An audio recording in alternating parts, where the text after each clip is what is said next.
Halo semuanya, sawadee-krap, selamat datang di segmen analisa dan kita update perkembangan terbaru. Kali ini adalah mengenai kasus di Subang, Jawa Barat, pembunuhan yang terjadi di 18 Agustus 2021 yang menewaskan Ibu Tuti dan juga Amel. Nah teman-teman, mungkin buat kalian sebagian sudah mulai jenuh ya dengan kasus ini. Gimana sih Anjas, bulan depan Agustus sudah memasuki tepat 1 tahun, tapi penyidik dari Polda Jabar belum memberikan keputusan, hanya berhenti sampai di akhir tahun lalu dikatakan bahwa ada sosok yang dikatakan adalah bagian dari pelaku kasus pembunuhan ini dengan memunculkan sketsa bagian samping dan juga belakang. Hanya sampai di situ aja data yang saat itu cukup signifikan disampaikan dari penyidik Polda Jabar. Nah, menurut aku teman-teman, aku sangat optimis sekali bahwa kasus ini nggak dalam waktu lama lagi akan segera terungkap. Kita akan segera melihat ya orang-orang yang selama ini terlihat mungkin di masyarakat adalah orang-orang yang baik atau nggak mungkin melakukan seperti itu, tapi dengan alat bukti yang sudah aku yakin banyak dikumpulkan dari penyidik Polda Jabar, itu akan ngebuat kita terbelalak. Wah, nggak nyangka seperti itu. Oke, video kali ini kita akan bahas adalah salah satu anggota keluarga yang beberapa waktu terakhir ini cukup mendapat perhatian dari masyarakat Indonesia yang mengawal kasus Subang ini adalah Yoris dan juga Yanti. Yoris dan Yanti adalah anak dan juga menantu ya dari almarhumah Ibu Tuti, korban, dan juga kakak ipar dan juga kakak kandung dari Amel. Nah, ada berbagai isu yang muncul saat ini. Pertama, teman-teman, adalah ini bukan isu yang pertama adalah mengenai keputusan Yoris untuk berpisah dari kuasa hukumnya Yosep ya. Karena awalnya kan Yoris bersama Danu, kemudian pisah bersama Yosep. Bahkan pada saat awal-awal Yosep dan juga Yoris bersatu, kita bisa melihat di sejumlah YouTube channel, mereka berusaha menunjukkan affection, rasa kasih sayang dengan tampil bersama, dengan memberikan foto ini dan itu ke media massa dan juga online, akun gitu, internet intinya, yang ingin memberikan kesan bahwa mereka adalah hubungan ayah dan juga anak baik-baik aja. Tapi aku mencium aroma perpisahan. Bahkan kalian masih ingat pada saat aku membahas pada saat foto-foto dan juga video Yoris dan juga Yosep bersama tampil di sejumlah YouTube channel, kita bisa melihat dengan sangat jelas bahwa Yoris terlihat sangat kikuk, sangat aneh bahasa tubuhnya, walaupun dia senyum, tapi senyumnya bukan senyum ketulusan bersama seorang ayah. Well, kita nggak akan ngebahas masalah personal problems mereka dengan background Yosep memiliki istri kedua, dengan Yoris yang dinilai adalah menurut Yosep adalah orang yang temperamental. Kemudian dengan background seperti itu, menurut aku masuk akal sih ya, karena boleh dibilang kategorinya Yoris itu punya masa kecil yang mungkin tidak terlalu indah-indah amat karena ada cerita tentang asmara istri kedua dan sebagainya. I mean, I'm not judging, tapi pada umumnya pada saat seorang suami memiliki istri lebih dari satu, kemungkinan besar akan terjadi banyak konflik-konflik dan juga drama-drama. Apakah hal-hal konflik, drama, hal kecil-kecil seperti itu yang membuat karakteristik seorang anak menjadi tertentu, itu juga ada salah satu kemungkinan ke sana. Tapi gini teman-teman, kita bahas adalah masalah hukumnya, itu adalah background sedikit. Ada beberapa netizen, aku membaca dari sejumlah YouTuber ya yang membuat video konten, banyak yang menduga bahwa ada kecemburuan sosial antara Yanti dan juga Yoris dengan Amel dan juga Ibu Tuti. Oke, bahkan salah satu isu adalah mengenai mobil ya, mobil yang baru dibeli oleh Amel. Kemudian juga ada isu yang dikeluarkan bahwa Yanti ingin juga masuk ke dalam pengurus yayasan. Ada kecemburuan, apalagi kita ketahui Yoris sudah mengatakan di sejumlah TV nasional, misalnya di Kompas TV, tentang gaji yang diterima oleh Amel, Bu Tuti dan juga Yoris yang rata-rata semuanya sudah double digit di atas 10 juta rupiah. Ini juga menjadi salah satu hal yang sangat memberatkan Yoris dan juga Yanti beberapa waktu belakangan ini. Kemudian mengenai Danu sendiri, Danu kan adalah saksi yang dari awal setelah bulan pertama kedua lah, itu banyak menimbulkan pro dan kontra. Masa sih Danu ada beberapa data-data misalnya DNA yang puntung rokok, kemudian jejak dan sebagainya, kok itu mengarah ke Danu. Tapi kalau dilihat secara motivasi, apa yang Danu nggak mendapatkan banyak keuntungan dari meninggalnya Bu Tuti dan juga Amel, apa keuntungannya? Kalau ngomongin soal warisan, ya akan larinya kalau nggak ke Yosef atau ke Yoris. That's it. Nggak mungkin itu akan lari ke Danu. Itu secara pikiran logika. Tapi data-data ilmiah juga nggak bisa kita pungkiri mengenai puntung rokok kan ya. Puntung rokok ini kita dapatkan beritanya dari TV One pada saat dinyatakan itu adalah milik salah satu saksi, ya ini adalah Danu. Tapi ya sudah lah ya, itu sudah menjadi pembahasan yang lalu dan mungkin penyidik dari Polda Jabar sudah memiliki kesimpulannya sendiri dan mungkin akan segera diumumkan apakah ini related dengan kasusnya atau enggak, itu urusan nanti. Tapi yang aku bahas di sini adalah mengenai isu Danu teman-teman dan juga Yoris dan juga Yanti. Apakah sebenarnya, karena fakta kalau lihat alat-alat bukti kan Yoris dan juga Yanti itu termasuk tidak ada jejak yang tertinggal di lokasi kejadian. Sidik jarinya tidak ada, bersih lah, berbeda dengan Danu dan juga Yosef. Yosef kita tahu ada noda merah yang itu adalah darah, sudah diakui oleh Yosef sendiri di TV One dan juga Kompas TV itu adalah memang darah. Tapi untuk lebih detailnya apakah itu darah dari salah satu korban atau kedua korban atau orang lain, itu kan ada di data kepolisian teman-teman. Dan aku yakin juga penyidik sudah punya data itu nantinya akan segera diumumkan pada saat nggak dalam waktu lama lagi akan segera diumumkan siapakah tersangkanya.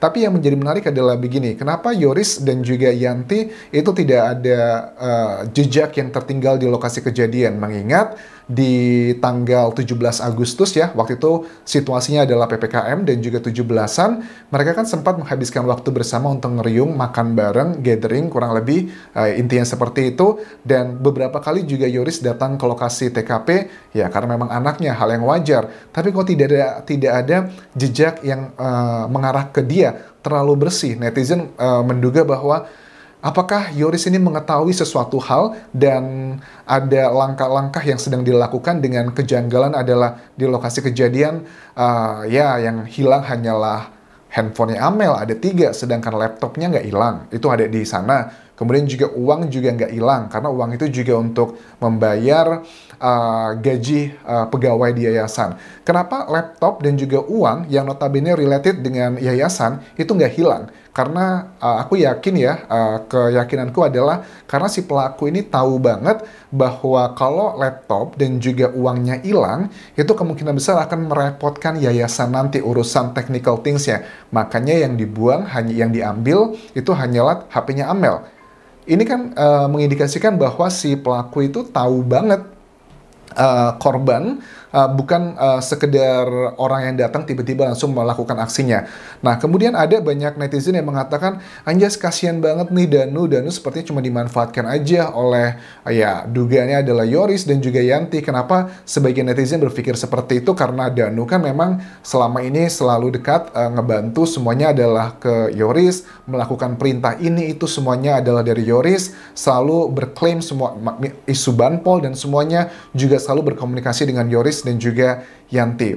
Itu juga salah satu fakta yang nggak bisa kita pungkiri. Tapi yang menjadi mengejutkan di masyarakat yang mengawal kasus Subang ini adalah pada saat di momen Yoris memutuskan untuk pindah haluan dari kuasa hukumnya Danu menuju ke kuasa hukumnya Yosef. Dan sekarang aku mencium aroma sepertinya Yosef dan juga Yoris sudah tidak lagi akur, sudah terjadi keributan lagi. Kenapa aku bisa mengatakan seperti itu? Alasannya adalah pada saat Yoris dan juga Yosef itu bersatu, itu muncul di media tuh banyak banget, YouTube dan sebagainya menunjukkan kebersamaan.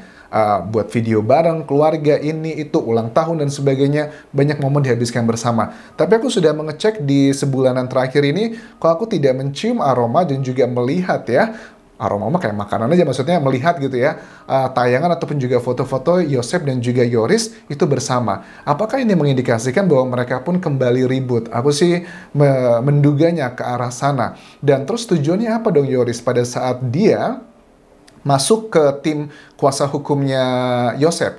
Apakah tujuannya untuk mencari tahu langkah-langkah dan juga strategi di timnya mereka? Karena Yosef kan nggak sendirian ya, ada Bu Mimin, ada anak-anaknya juga. Apakah itu adalah salah satu cara Yoris untuk mencari tahu apa yang sedang dipersiapkan manuver-manuver dari tim ini? Karena kan selama ini kan dia di Danu. Apakah jangan-jangan nanti si Yoris akan kembali ke tim kuasa hukumnya Danu? Kita nggak tahu apakah ini akan terjadi atau enggak. Nah, kemudian kalau aku melihat dari kasus Subang ini teman-teman, ada beberapa hal yang sangat mencurigakan juga buat ke Yoris ya. Kalau dari alat bukti memang nggak ada yang menuju ke sana ya. Tapi dari segi dugaan motivasi, karena tidak serta-merta motif yang beredar di masyarakat adalah berhubungan dengan kasusnya. Masyarakat menilai bahwa Yoris adalah orang yang paling diuntungkan dari kasus ini karena dia adalah satu-satunya pewaris ya dari yayasan. Kemudian juga kembali mengenai alasan Yoris itu bergabung dengan Yosep, ada dugaan juga apa jangan-jangan dia ini hanyalah ingin mengamankan posisinya di yayasan. Aku baca waktu awal-awal Yoris itu pindah haluan ya dari pengacara yang sebelumnya di Danu beralih ke pengacara Yosep, banyak yang bilang anjas langkah Yoris itu hanya untuk menyelamatkan posisi dia di yayasan aja agar dia tetap mendapatkan posisi, tetap mendapatkan penghasilan, tetap bekerja, tetap semuanya lah berhubungan dengan masalah ekonomi. Apakah itu benar atau tidak? Tentunya yang tahu hanyalah ya Yosep ataupun juga Yoris dan juga Yanti. Apakah juga benar bahwa ada kecurigaan, ada dugaan bahwa Yanti juga akan masuk ke dalam posisi yayasan? Kita nggak tahu juga. Ini juga salah satu isu yang beredar bahwa karakteristik katanya ada kecemburuan sosial ini dan itu, dan Yoris terkenal dengan temperamental ini dan itu. Kalau kita melihat dari YouTube-nya Yoris sih, kita nggak pernah ya melihat Yoris marah-marah yang meledak-ledak, tipikal kayak orang yang kesetanan gitu, kita nggak pernah. Tapi kita nggak tahu apakah Yoris pernah melakukan marah-marah yang indikasinya adalah ke temperamental tinggi di kehidupan nyatanya. Ini adalah yang seperti dinyatakan oleh ya ada sejumlah saksi ya, termasuk Yosep yang dulu juga pernah mengatakan di media massa bahwa Yoris itu juga pernah marah-marah, membawa golok dan sebagainya. Itu juga pernah, bahkan diduga pernah mendorong Bu Mimin dan sebagainya. Itu juga pernah terjadi, tapi kita nggak ada buktinya lihat secara langsung. Itu hanyalah statement-statement dari saksi yang aku sebutkan tadi. Tapi kalau aku lihat sampai sekarang di media massa, memang tidak ada rekaman bahwa Yoris itu marah-marah di media yang terekam gitu, kemudian di YouTube itu nggak ada kan ya. Tapi menurut aku, apakah ada kemungkinan Danu hanyalah dimanfaatkan karena ada beberapa jejak-jejak yang memberatkan dia, tapi kok tidak ditemukan ke Yoris ataupun juga Yanti. Dan satu lagi fakta yang harus kalian tahu pada saat penyidik Polda Jabar juga mengumumkan mengenai kasus Subang ini adalah tidak ada handphone atau GPS yang terlacak di malam kejadian mulai tanggal 17 malam sampai 18 pagi yang berada di lokasi kejadian. Itu menunjukkan bahwa si para pelaku, dalang, membantu, orang yang membantu, orang yang mengetahui yang berada di TKP, mereka sudah tahu mereka nggak ngebawa handphone. Makanya tidak bisa terlacak GPS-nya siapa aja di jam tersebut di sana. Karena kalau orang yang nggak well prepare melakukan pembunuhan ini, kemungkinan besar mereka akan membawa ya alat komunikasi. Kalau mereka bawa di situ, lokasinya bisa didetek sama GPS-nya di mana begitu. Tapi kan itu tidak terjadi, dan menurut aku data GPS dan juga CCTV adalah dua petunjuk yang aku lihat adalah nihil ya dari kasus Subang ini. Tapi aku masih sangat berharap dengan kasus Subang ini adalah dengan keterangan keterangan ahli, terutama yang berhubungan dengan forensik. Kan kita dilakukan ada dua kali otopsi kan ya, pertama dan kedua. Aku yakin di situ akan memberikan banyak petunjuk teman-teman. Well, ada juga sih petunjuk-petunjuk lainnya yang menurut aku juga belum disampaikan ke media massa. Misalkan adalah tentang bagaimana para saksi, para pelaku dan juga otak yang membantu, yang mengetahui mereka berkomunikasi tanpa menggunakan handphone. Pasti mereka butuhlah alat komunikasi. Tapi ini sepertinya sudah diketahui sama penyidik, cuma belum dipublikasikan aja. Nggak mungkin kalau mereka melakukan aksi rame-rame tapi tidak ada alat komunikasi. Kira-kira apa alat komunikasi yang dipakai? Apakah ini dalam kayak kertas, pena, nulis? Yang pasti bukan HP, karena dari jejak yang kita ketahui tidak ada GPS di lokasi kejadian di sekitar waktu kejadian perkara tersebut. Itu yang bisa aku update mengenai kasus Subang ini. Aku yakin teman-teman, kasus yang sekarang juga lagi heboh adalah mengenai aksi saling tembak anggota kepolisian pun di Jakarta. Itu dikawal, dibahas di media massa nasional, tidak pandang bulu lagi, apalagi di daerah gitu ya, Polda Jabar. ada yang menduga bahwa ini hubungannya kasus dengan orang-orang penting di daerah. Maksudnya di daerah, di nasional aja, media dengan gencar memberitakan dan Kapolri pun dengan tegas mengatakan akan mengusut kasus ini, apalagi yang di daerah. Secara hierarki juga lebih di bawah ya dibandingkan dengan yang di Jakarta. Mabes Polri pasti aku yakin akan segera diungkapkan tanpa tebang pilih, karena keadilan itu seperti angin. Dia akan keluar dari lubang sekecil apapun, lewat manapun, itu pasti akan terungkap. Terima kasih sudah menonton, sampai ketemu lagi di video berikutnya. Tinggalkan like dan juga komen, serta subscribe channel YouTube ini. Terima kasih semuanya, Kapun Krab.